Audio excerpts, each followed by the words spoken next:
away with my presentation on available rice technologies. First, we will look back a little bit onto the statistics to show how the rice production has gone up, and then what are the varietal and other technologies that are available, and what are the challenges.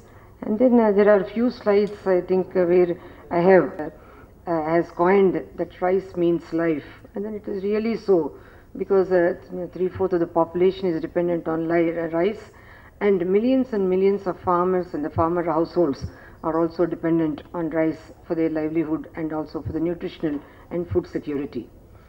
And then as we see that the rice production that has gone up, that there is no two thoughts about it. From the 1950s, if we take, that is, the rice production has gone from 30 million tons to about 100 million, 3 times production increase is there. But then that is about in 2010 to, if we see 2000, if we see about 99 million tons of rice has been produced, and then about 2 tons per hectare is the average productivity. And in 2010, that is 96.71 million tons is the production, and the rice area more or less remaining constant, 43 to 44 million hectares, and the productivity is 2.2 tons per hectare.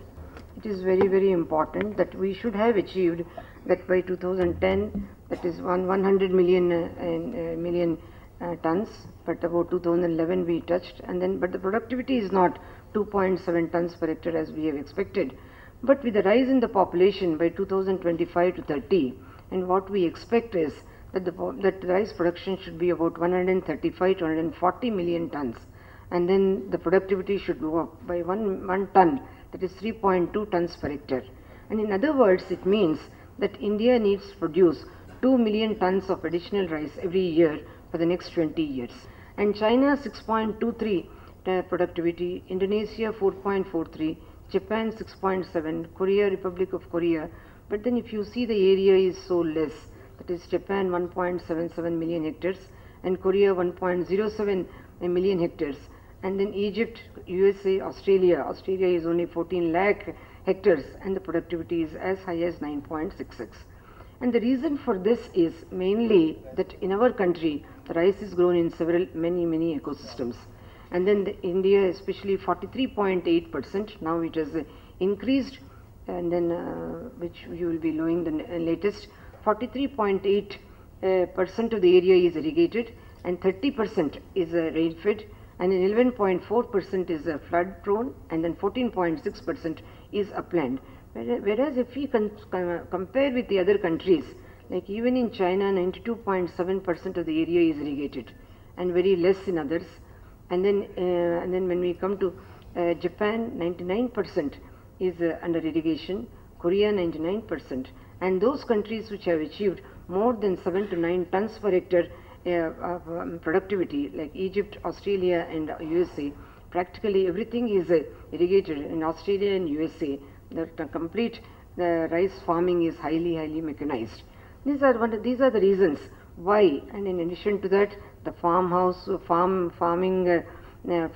very small, and then millions of farmers and several socio-economic conditions, and then many factors are there, as we are aware, and then which are responsible, which are pulling down the productivity. And then there is a need to develop technologies which are suitable for each and every ecosystem, and also for many seasons.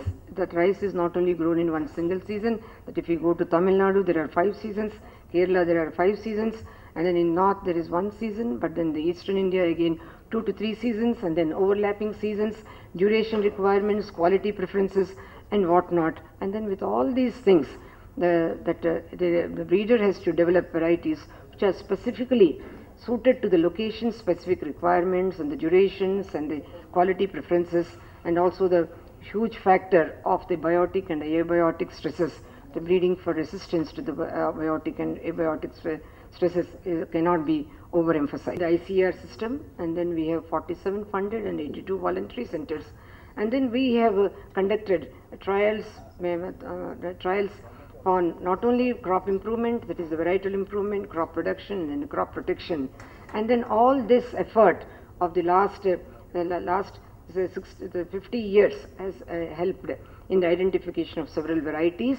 And then during the course of this period, now what is the major challenges that were there, and then what are the strategies that have been used in circumventing or to bring the productivity to much higher level is the yield stagnation has been that early 90s. It has been found that the yields there is a yield barrier, and this yield barrier has to be broken, and then yield stagnation has to be addressed, and efforts have helped in the development of many rice hybrids which have got 1 to 1.5 tons per hectare, and a lot of research is going on developing new plant type which can give very high yields with less tillers, no productive tillers, very long panicle, very many 500 to 600 spikelets per panicle, and at the same time use of molecular technologies. These are the frontier areas